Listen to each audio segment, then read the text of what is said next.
After the end of World War II, the world was split into two, East and West. This marked the beginning of the era called the Cold War.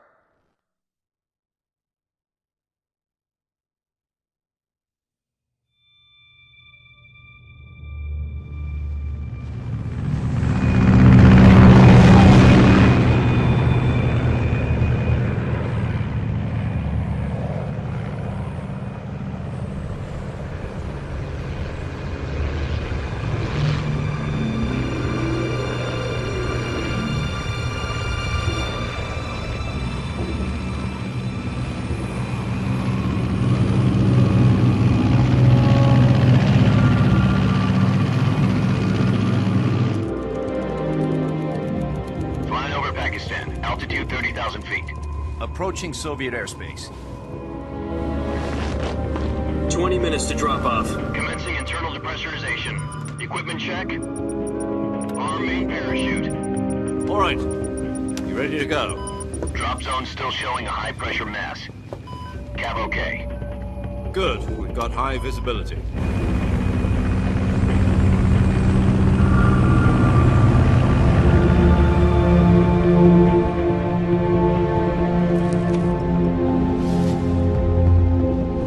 Put out that cigar.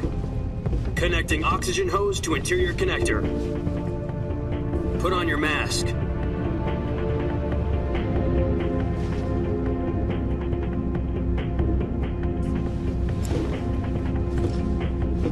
Does this panty waste know what he's doing? Approaching release point. 10 minutes to drop off. Hey, are you deaf? He said put out the cigar and put on your mask.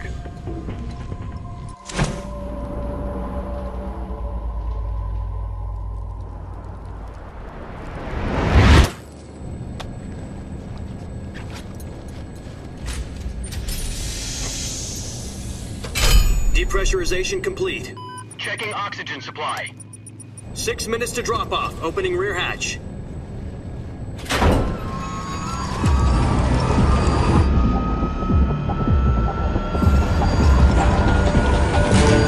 Sunrise.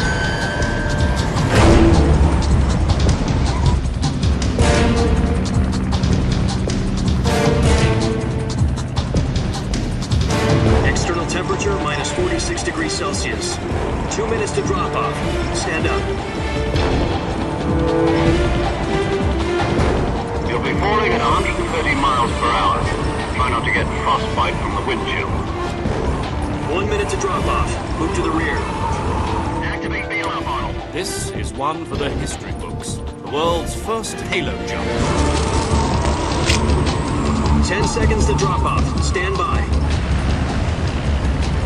Status okay. All green. Prepare for drop-off. Countdown. 5, 4, 3, 2, 1. Spread your wings And fly. God be with you.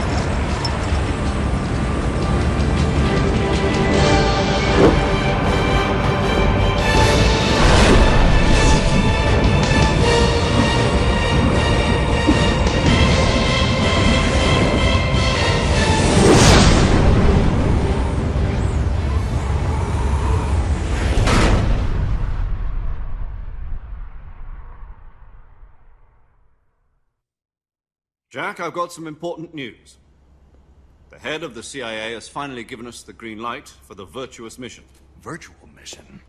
No, the virtuous mission. The future of our Fox unit depends on it. If it succeeds, we'll be officially organized into a unit. Virtuous mission? Sounds like some kind of initiation ritual. You know, don't get cocky. This isn't a training op. Right. So what exactly is this wonderful mission? Well, about 2 years ago, a certain Soviet scientist requested asylum in the West through one of our moles. His name is Nikolai Stepanovich Sokolov. He's head of the OKB 754 Design Bureau, one of the Soviets' top-secret weapon research facilities, and the East's foremost expert on weapons development. Sokolov? Isn't he that famous rocket scientist? The very same. On April the 12th, 1961, the Soviets achieved the first manned spaceflight in history. The Earth was blue, but there was no God. Well spoken. The rocket that carried Yuri Gagarin to orbit was the A-1, known as the Vostok rocket. Sokolov is said to be the man most responsible for the multi-engine cluster used in that rocket. After Gagarin's flight, Sokolov left rocket development to become the head of the newly established Design Bureau. From a lowly technician to head of a design bureau, that's quite a success story, so why do you want to defect? It seems he'd become afraid of his own creations. Afraid? Call it a crisis of conscience. And for that, he left his country and his family behind and went over the fence? Not exactly. One of his conditions was that his family was also to be taken safely to the west. We used a mole to get the family out first and succeeded in sneaking Sokolov over the Berlin Wall shortly afterwards. I was the one who conducted the operation. The security on the eastern side was still full of holes back then. Then what? We got Sokolov over in one piece, but the whole ordeal had left him exhausted, and we checked him into a hospital in West Berlin. It took him 2 weeks and more than 600 miles to get from the research facility in the Soviet Union to Berlin. He was in no condition to say anything coherent. And it was only a week later that we had something much bigger on our hands. The Cuban Missile Crisis. October the 16th, 1962, President Kennedy received word that the Soviets were in the process of deploying intermediate-range ballistic missiles in Cuba. The President demanded that the Soviets dismantle and remove the missiles. At the same time, he announced a naval blockade to prevent further missile shipments from reaching Cuba. But the Soviets didn't back down, instead placing their armed forces on secondary alert. Soviet transport ships carrying missiles continued on course towards Cuba. US and Soviet forces went on alert for an all-out nuclear war. Frantic negotiations were conducted through the UN's Emergency Security Council and unofficial channels to end the hair-trigger standoff. Finally, on October the 28th, the Soviet Union agreed to remove its missiles from Cuba. And so the world avoided a nuclear holocaust. But in order to get the Soviets to pull their missiles out, we had to make a deal. You mean the one where the US agreed to remove its IRBMs from Turkey? No. The Jupiter IRBMs deployed in Turkey were obsolete, and we were going to get rid of them anyway. They had no strategic value whatsoever to either the US or the Russians. The Turkey deal was a ruse, a cover story that was fed to the other intelligence agencies around the world. So what did the Russians really want? Sokolov. They wanted us to return Sokolov. You mean the Soviets pulled out of Cuba just to get their hands on Sokolov? That's right. What the hell was he working on? At the time, we had no idea.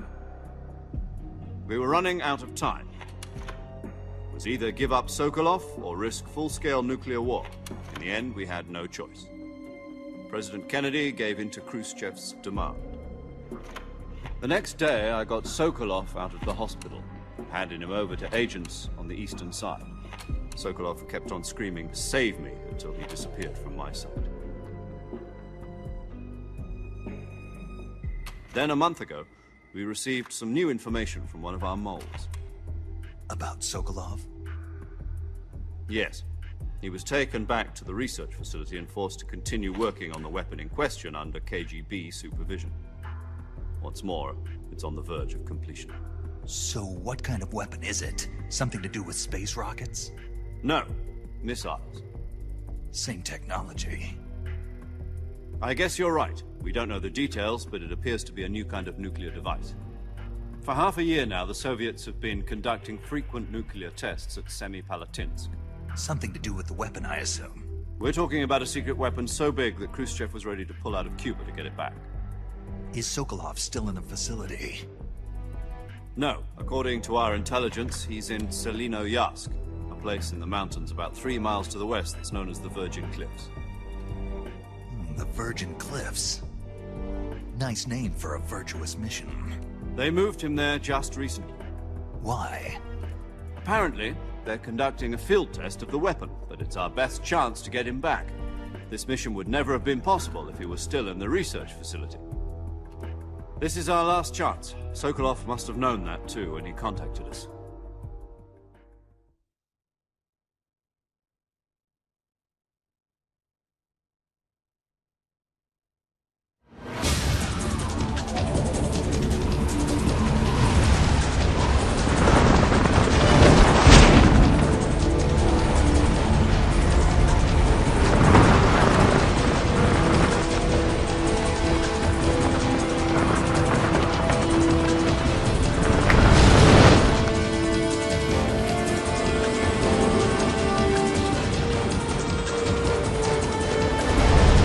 Listen up, Jack. Your mission is to infiltrate Selino-Yask in the Soviet mountains, ensure the safety of Sokolov, and bring him back to the West.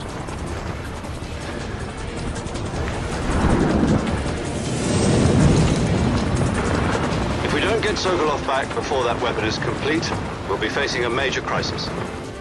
The clock is ticking.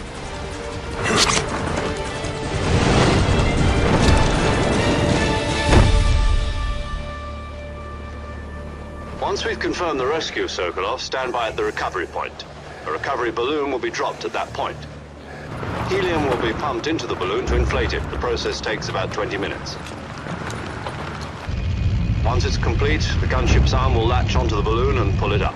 The Fulton surface-to-air recovery system. I'm familiar with the theory. Take it easy. It's been combat-proven. Do you think Sokolov is up to it? The shock will be less than during a parachute jump, and the arm can handle up to 500 pounds.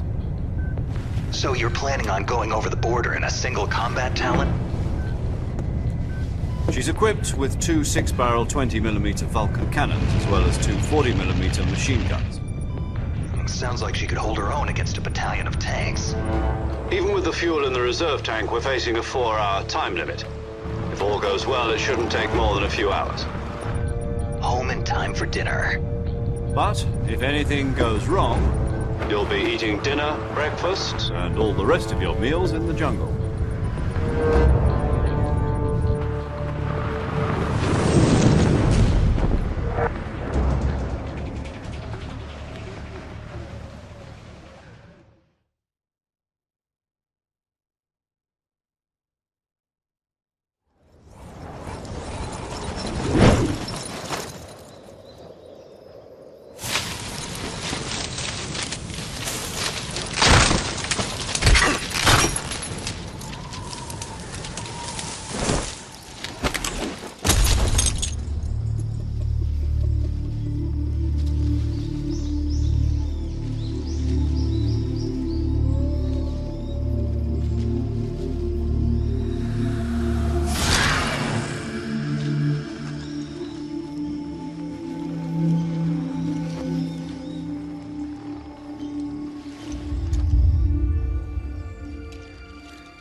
Do you copy?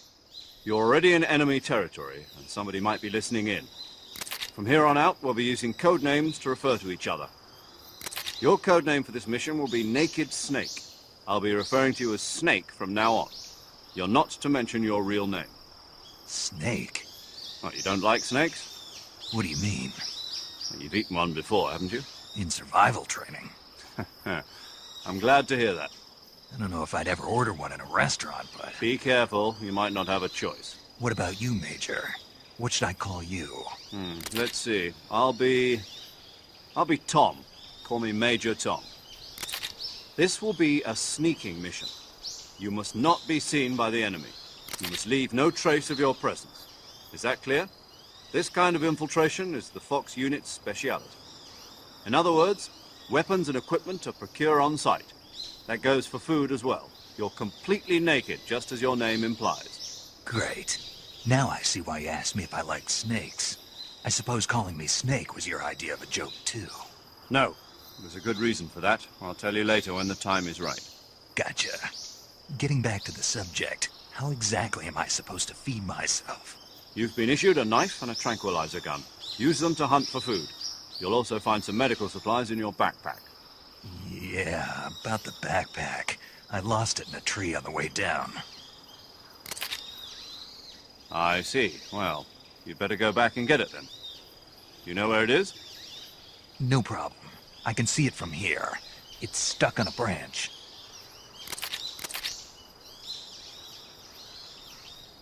To climb a tree, stand in front of a tree that's covered in ivy and press the action button. I'll be monitoring your progress over the radio. We can't risk violating Soviet airspace, but I'll be in the gunship. My frequency is 140.85. I'll give you a call if I need to talk to you. If you need to talk to me, use the send function. Okay, Snake, go get your backpack.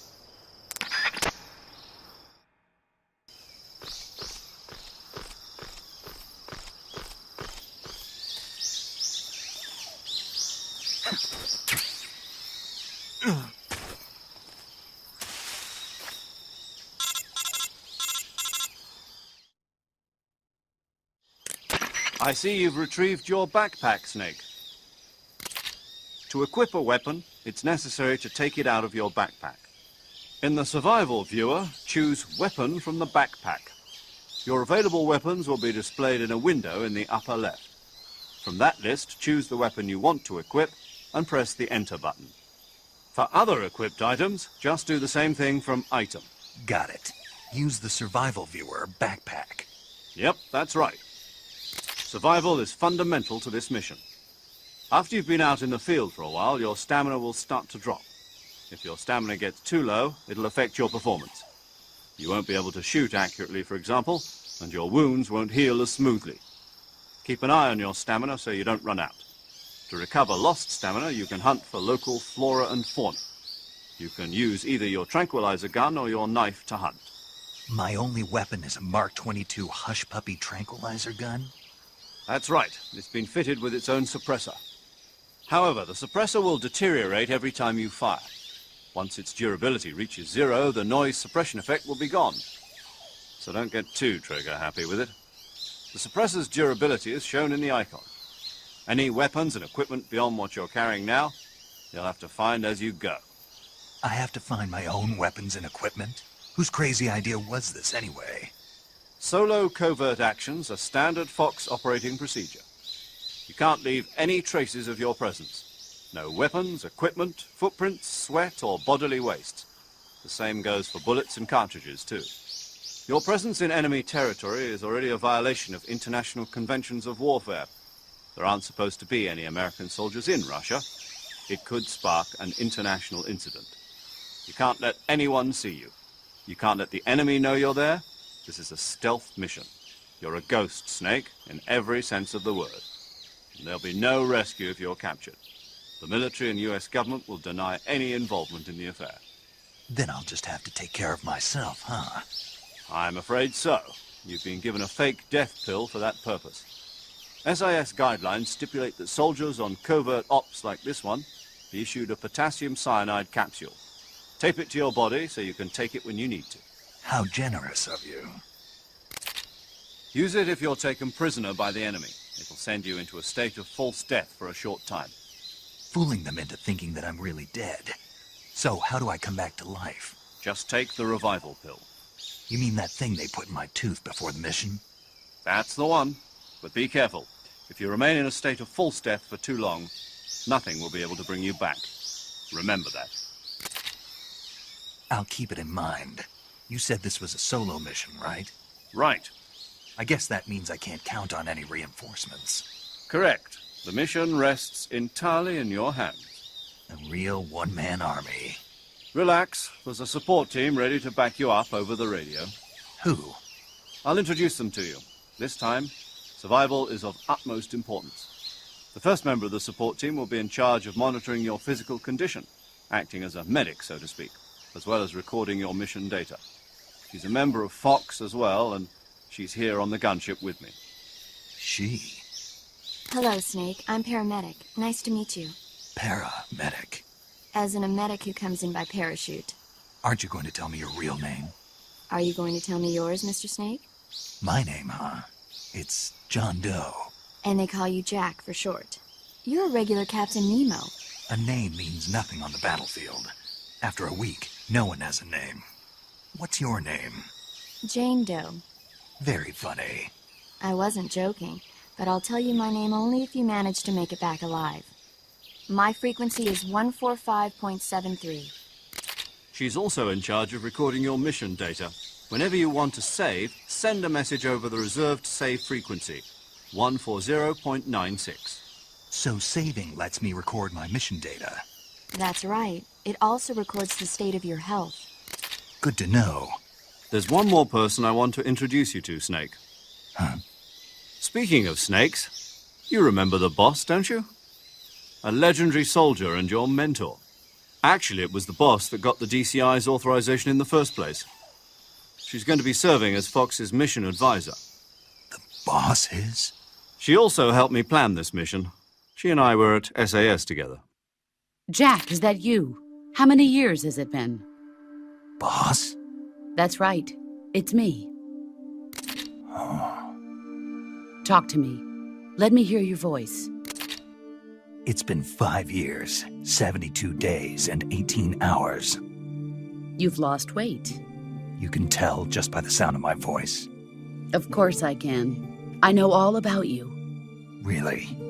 Well, I don't know anything about you. What's that supposed to mean? Why'd you disappear on me all of a sudden? I was on a top-secret mission. You didn't need me anymore. But there were still so many things I wanted you to teach me. No, I taught you everything you needed to know about fighting techniques. I taught you all I could. The rest you needed to learn on your own. Techniques, sure. But what about how to think like a soldier? How to think like a soldier? I can't teach you that. A soldier needs to be strong in spirit, body, and technique. And the only thing you can learn from someone else is technique. In fact, technique doesn't even matter. What's most important is spirit. Spirit and body are like two sides of a single coin. They're the same thing. I can't teach you how to think. You'll just have to figure it out for yourself. Listen to me, Jack. Just because soldiers are on the same side right now doesn't mean they always will be. Having personal feelings about your comrades is one of the worst sins you can commit. Politics determine who you face on the battlefield. And politics are a living thing. They change along with the times. Yesterday's good might be tomorrow's evil. Is that why you abandoned me? No, it had nothing to do with you. I already told you, Jack. I was on a top-secret mission. A soldier has to follow whatever orders he's given. It's not his place to question why. But you're looking for a reason to fight. You're a natural-born fighter, but you're not quite a soldier. A soldier is a political tool, nothing more. That's doubly true if he's a career soldier. Right and wrong have no place in his mission. He has no enemies and no friends. Only the mission. You follow the orders you're given. That's what being a soldier is. I do whatever I have to get the job done. I don't think about politics. That's not the same thing. Sooner or later, your conscience is going to bother you. In the end, you have to choose whether you're going to live as a soldier or just another man with a gun. There's a saying in the Orient, loyalty to the end. Do you know what it means? Being patriotic. It means devoting yourself to your country. I follow the president and the top brass. I'm ready to die for them if necessary. The president and the top brass won't be there forever. Once their terms are up, others will take their place. I follow the will of the leader, no matter who's in charge. People aren't the ones who dictate the missions. Then who does? The times. People's values change over time, and so do the leaders of a country. So there's no such thing as an enemy in absolute terms. The enemies we fight are only enemies in relative terms, constantly changing with the times. As long as we have loyalty to the end, there's no point in believing in anything, even in those we love. And that's the way a soldier's supposed to think? The only thing we can believe in with absolute certainty is the mission, Jack. All right, but do me a favor. What is it? Call me Snake. Snake. Oh, right. Your codename is Snake. It suits you well. That's right. The legendary unit that the boss put together during World War II was a snake. The Cobra unit, a group of heroes that brought the war to an end and saved the world. As long as you've got a legendary hero backing you up, you'll be fine. Isn't that right, Snake? Yeah, I can't think of anyone else I'd rather have with me. Oh, and one more thing, boss. Yes? It's good to hear your voice again. Same here. After all, who knows if either of us will make it out alive? Snake, you are always best at urban warfare and infiltrating buildings. But this is the jungle. Survival is going to be key. Those CQC techniques I taught you are sure to come in handy. CQC? Close quarters combat, huh? I've been in the Green Berets for the past few years. I'm probably pretty rusty. Not to worry. I'll be here to help you remember. After all, this is your first actual survival mission. I'll be supporting you over the radio. Where are you, boss? Next to the Major? The boss is communicating with us by radio from aboard a Permit-class submarine in the Arctic Ocean. My frequency is 141.80. Call me if you need my advice on battle techniques. Gotcha. Your mission is to retrieve Dr. Sokolov. Dr. Sokolov is being held in an abandoned factory located to the north of your current position. Avoid heavy combat and don't let anyone see you. Don't forget that this is a stealth mission.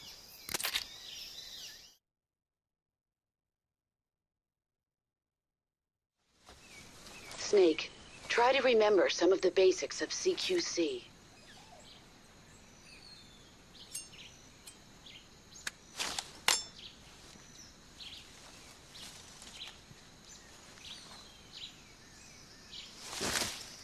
Commencing virtuous mission. Now,